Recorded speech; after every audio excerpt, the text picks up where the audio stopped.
HaShem, today is a very special day. We're planning to do Siyum on the book of Chofetz Chaim. I don't know like how long we spent, a lot. I think a few years to go over, few, for sure. Okay. Right. So, two last stories. So one story, one conclusion. So it's the story that I told about Chofetz Chaim by his son. And it says, the face of Yehoshua. When reading the sublime character traits and dedication of the Torah, of the Chofetz Chaim, and other luminaries, one tends to feel far removed from accomplishments, and find it difficult to relate to their exalted spiritual level. The following insight of the Chofetz Chaim, as related by his son, places matter in somewhat different perspective. Right, and we actually discussed it in the recent past. Right, sometimes you read this story and you say, "Who is he? Who am I? What is it to compare?" Right, and what I can learn from that person, from that great tzaddik. Well, that's not the right approach. I mean, that's why it's very important. That's very important to learn their works, and plus learn about their lives, right? How they struggle and how they overcame their struggles. So they were not like born in like idealistic like situations and idealistic life, like no worries, no problems in their life. It's not true. It's not true. Okay. So, and it says, our sages relate that when Yehoshua, son of Nun, assumed the leadership of Israel, following the passing of Moshe, the elders of the generation said, the face of Moshe was like the sun, the face of Yehoshua is like the moon. Woe to this disgrace, woe to this shame. Ostensibly, the elders were lamenting how the nation's leadership had been diminished spiritually with the passing of Moshe.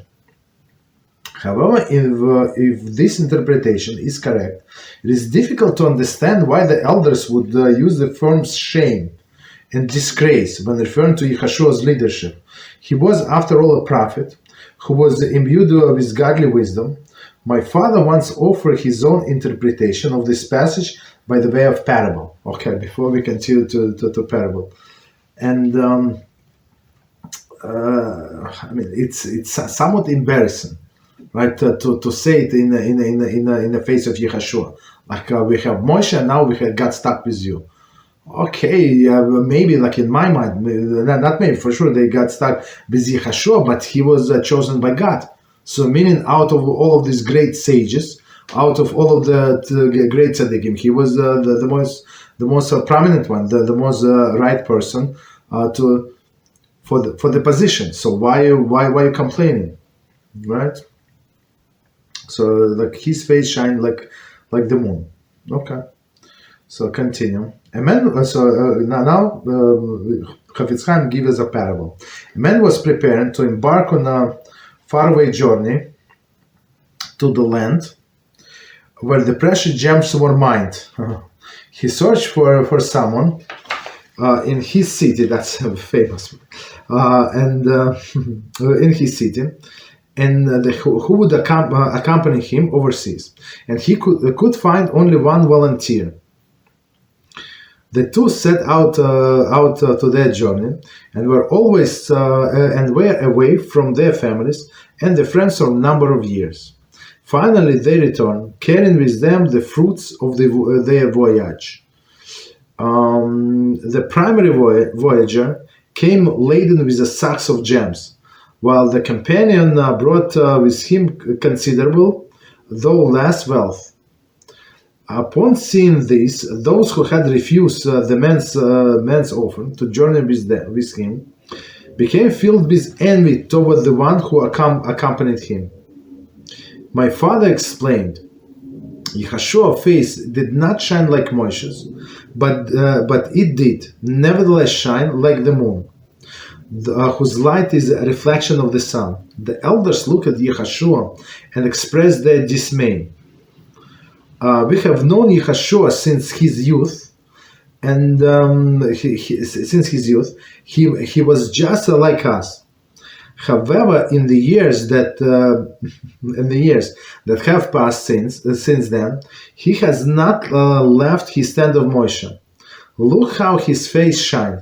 Like our faces could be shining too, had we striven as he did.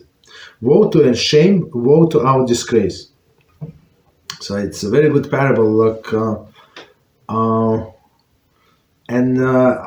for sure know many people that we spoke about, like that first may make fun of us, like in the past, and not make fun, like we're not very supportive, and us, like some of us went further and learned and insisted and then separated from this, from that, and grew spiritually. And these people, like you meet them 10 years later, 5 years later, and 15 years later, and there's nothing to talk about. There is nothing in common, and these people you see in their eyes, like they shocked, right?